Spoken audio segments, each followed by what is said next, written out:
अस्सलाम वालेकुम and a very warm welcome. आप देख रहे हैं आज पाकिस्तान। मैं हूं सिद्रा इकबाल और जितने केसेस पॉजिटिव रिपोर्ट हो रहे हैं कोविड के, उसमें हर तरह का वेरिएंट नज़र आ रहा है। उसमें यूके वेरिएंट भी है, अफ्रीकन वेरिएंट भी है और इसके अलावा इंडियन वेरिएंट भी है। बार बार एनसीओसी की तरफ से ये एक तरह से दिया जा रहा है कि अगर हमने एहतियात नहीं की तो सूरत हाल मज़ीद बिगड़ सकती है।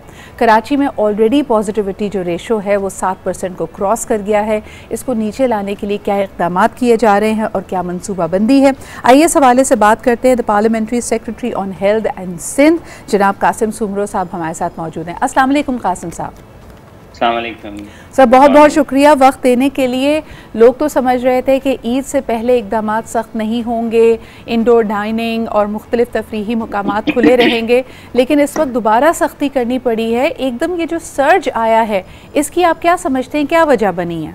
कराची के अंदर हम कहीं से भी एक वायरस तो लेके अंदर आ गए हैं। अब हमारे पास वो वेरिएंट जिनकी इन्फेक्टिविटी रेट ज़्यादा है, वो इस वक्त चूँकि कराची के डायनामिक्स में वर्टिकल रेजिडेंसेस ज़्यादा हैं, कराची के डायनामिक्स में जो स्लम्प एरियाज़ हैं वो हाईली डेंसली पॉपुलेटेड हैं, और फिर ज़ाहिर है जैसे आपने खुद कहा कि कराची मेट्रोपोल सिटी है तो उसकी पॉपुलेशन उस हिसाब से ज़्यादा है, तो वहाँ पर उसका स्प्रेड और उसकी इन्फेक्टिविटी बहुत ज़्यादा है।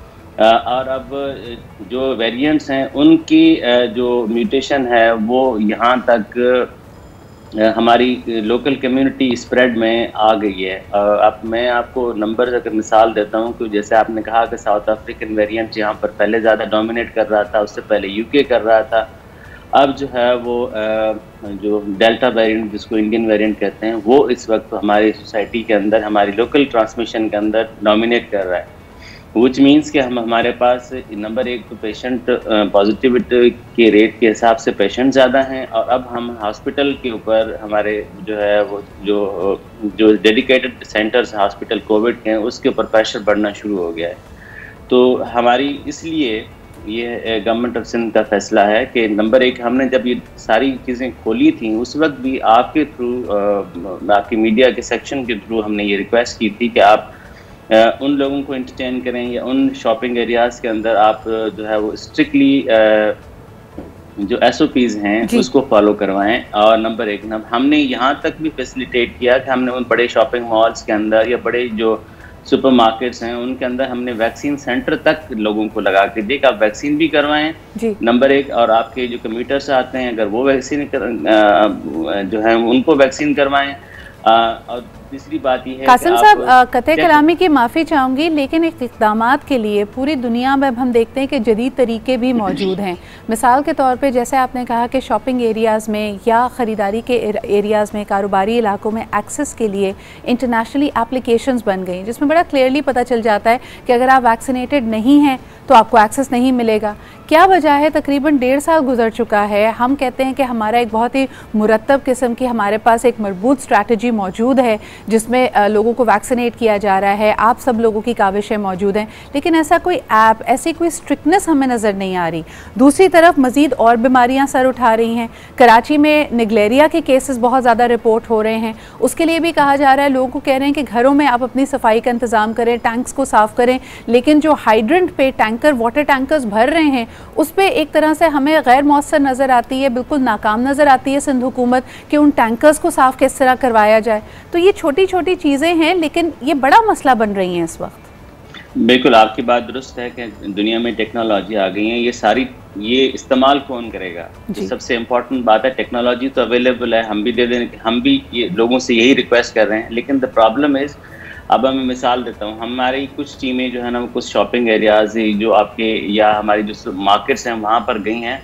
आपकी इत्तला के लिए अर्ज़ है कि उन लोगों के साथ उन लोगों ने बदतमीज़ी की कि आप हमारे पास क्यों आए वैक्सीन बिल्कुल करवाने के लिए।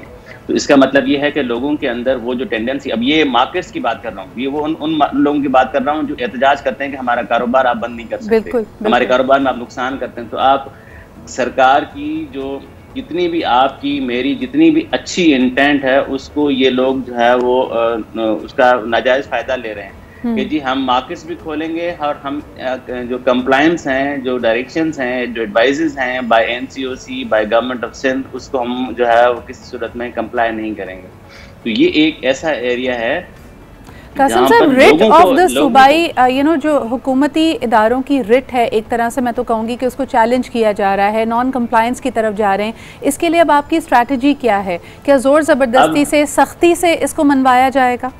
देखें, हमने इसीलिए थोड़ा हमने पहले स्टार्ट ये लिया है कि हम उन एरियाज़ को जो ज़्यादा, जिस पे आपके बिजनेस कारोबार या जो लोगों का एक्सेस ज़्यादा जो है वो उन चीज़ों पे है, उसको हमने नहीं है, उनको हमने थोड़ा सा टारगेट किया है फर्स्ट इंस्टेंस के तौर पर, ताकि आप डिटरेंस की तरफ हम लोगों को तैयार करें। अगर आप, हमने कहा है कि आप SOPs को फॉलो करें, हमने कहा है कि आप जो है वो इस तरह से जितनी वैक्सीनेशन पे आप अपना जोर दें। अगर ये नहीं करते तो ज़ाहिर है हमें पब्लिक हेल्थ से इम्पॉर्टेंट ये चीज़ें नहीं हैं। वी विल डेफिनेटली, हमारे वो ऑन कार्ड्स हैं वो चीज़ें, और हमने डिस्कस किए हुए हैं, वो स्ट्रेटजीज़ भी हमने बनाई हुई हैं। तो we will review it by tomorrow इंशाल्लाह और मंडे, और हम इस पे किसी सूरत में जो है वो हेजिटेंट नहीं होंगे कि हम इसको सख्ती की तरफ जाएं। और हमने ये रिक्वेस्ट जो है NCOC को भी भेजी है हमारी, जो ताकि मुल्क पूरे में कंसेंसस डेवलप हो। हमारी ईद हॉलीडेज आ रही हैं, हम रिक्वेस्ट कर रहे हैं कि आप ऑनलाइन जो है ना वो कोशिश करें कि आप ऑनलाइन जो है कुर्बानी के जानवर ख़रीद करें। हम ये भी रिक्वेस्ट कर रहे हैं कि आप डिस्टेंस मेंटेन करें। आप SOPs के साथ जो है ना अगर ख़रीदारी पे जाते हैं, ख़ासतौर पर कुर्बानी के जानवरों की, तो आप वहाँ पर हमने सर, लेकिन इसमें कई जगह देखें डिस्कनेक्ट तो आ रहा है, और यही मैं समझने की कोशिश कर रही हूँ कि ये कोऑर्डिनेशन में कमी किस वजह से है। मिसाल के तौर पे एशिया की सबसे बड़ी मवेशी मंडी कराची के सबर्बन एरियाज़ में लगती है, लेकिन इसके अलावा भी गैर कानूनी छोटी मंडियाँ शहर के मुख्तलिफ इलाकों में हमें हर गली नुक्कड़ पर नज़र आ रही हैं। लोग 5-6 या 2-3 दर्जन जानवर लेके कहीं पर भी खड़े हैं। ये तो हुकूमत का काम है कि यानी ये कराची की इंतज़ामिया का, सिंध की इंतज़ामिया का काम है कि इन चीज़ों को रोके, लेकिन क्या वजह है कि ऐसा लगता है कि there is a failure in doing so? No, it's not a failure actually. अब देखें आप, जो इंतज़ामिया होती है, अब इसमें जो सबसे इम्पॉर्टेंट रोल है, मैं आपसे दोबारा से वही अर्ज़ कर रहा हूँ कि हमारे एंड से किसी किस्म की कोई जो है ना वो मिक्स मैसेजिंग, क्लियर मैसेज के साथ है। और हमने ये बात, हम कमिश्नर कराची, एडमिनिस्ट्रेटर कराची या हमारी कराची की जितनी भी जो एडमिनिस्ट्रेशन में इन्वॉल्व, पुलिस से लेकर जो बाकी लोग हैं, उन सबके साथ ही कम्युनिकेट कर दिया है कि आपको इस पे किसी किस्म का कोई भी जो है वो दबाव नहीं लेना है, और आप अच्छे लोगों के साथ हमने ये इंटरेक्ट करना है। हम आपके थ्रू यही तो मैसेज दे रहे हैं, लेकिन इसमें हम सब ने मिलके अपना रोल प्ले करना है। जैसे हमने पहली वेव में किया, सेकंड वेव में किया, तीसरी वेव में किया, अब ये ज़्यादा ख़तरनाक वेव है। इस वक्त हमारे पास साहब, आपकी बात में मेरे ख्याल में 100% हम सब अग्री करते हैं, लेकिन सवाल ये पैदा होता है, इसमें मैं आपको बताऊं 2 कॉमन तासुर हैं जब हम लोगों से बात करते हैं। एक ये कि जहाँ पे अभी भी अभाम है, लोग इसको सीरियसली नहीं लेना चाहते। सवाल हमारा ये है, उन लोगों के लिए इंतज़ामिया अभी भी प्यार मोहब्बत से कम्युनिकेशन के थ्रू उनको कायल करने की कोशिश करेगी, या फिर जब इतना बड़ा ख़तरा मंडला रहा है तो हम सख्ती की तरफ जाएंगे, हम जुर्माने की तरफ जाएंगे, हम गिरफ्तारी की तरफ जाएंगे? कोई तो तरीका होना चाहिए ना कि अगर लोग नहीं मान रहे despite of all the discourse, और इंडिया में, इंडोनेशिया में हालात देखने के बावजूद, तो इंतज़ामिया कितनी और कब सख्ती करेगी?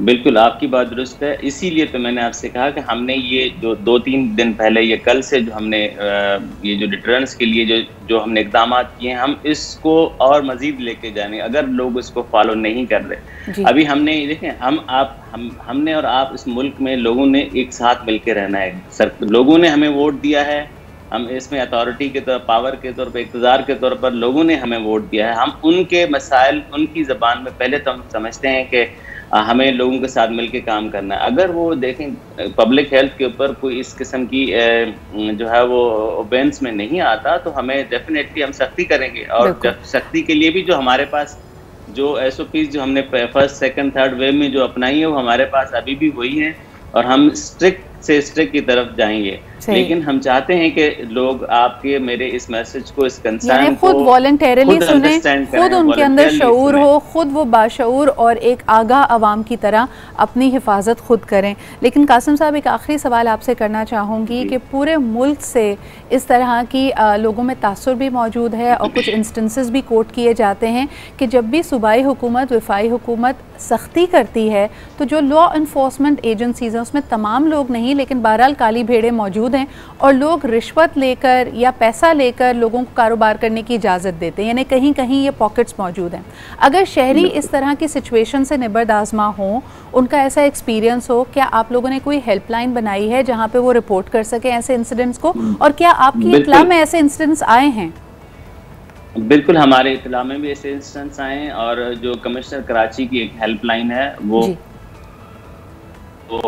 मैं आपके साथ भी कर दूंगा कि उस पर आप बिल्कुल कंप्लेन करें। अगर किसी किस्म की आपका डिस्ट्रिक्ट एडमिनिस्ट्रेशन की या कराची की जो सिविल इंतजामिया उसकी तरफ से अगर किसी किस्म का ऐसी कोई एक्ट आता है या पुलिस की तरफ से आता है, दे कैन कंप्लेन इट, हम उसको जो है वो स्ट्रिक्टली उस पर जो है वो अपना एक्शन लेंगे, किसी किस्म की लोगों को तकलीफ नहीं देंगे, ना देने देंगे। हमारी इस वक्त भी यही कोशिश है कि हम लोग अपने तौर पर कारोबार करें। बिल्कुल दुनिया, अब देखें जैसे आपने खुद मिसाल दिया ना, यही एटीट्यूड बांग्लादेश में था, आज 1 महीना आया वहाँ कर्फ्यू की सूरत हाल है। यही एटीट्यूड इंडोनेशिया में था, आज वहाँ कर्फ्यू की सूरत हाल। हम ऐसा क्यों करें कि हम उस लेवल तक जाएं? हम अपने आप को अगर डिसिप्लिन करेंगे तो सूरत हाल बहुत बेहतर हो जाएगी यकीनन। बहुत बहुत शुक्रिया कासिम साहब वक्त निकालने के लिए। And it is very boring, जहाँ पे भी ये गलत तासुर पेश किया जाता है कि शायद कोई गड़बड़ है, कोई काली भेड़ें इस तरह के काम करती हैं, आपके पास हेल्पलाइंस मौजूद है और एक दफ़ा फिर हुकूमत की तरफ से, सूबाई हुकूमत की तरफ से यकीन दहानी है कि ऐसे तमाम मेजर्स को कर्ब किया जाएगा। एक छोटा सा ब्रेक लेते हैं and will be back with other guests.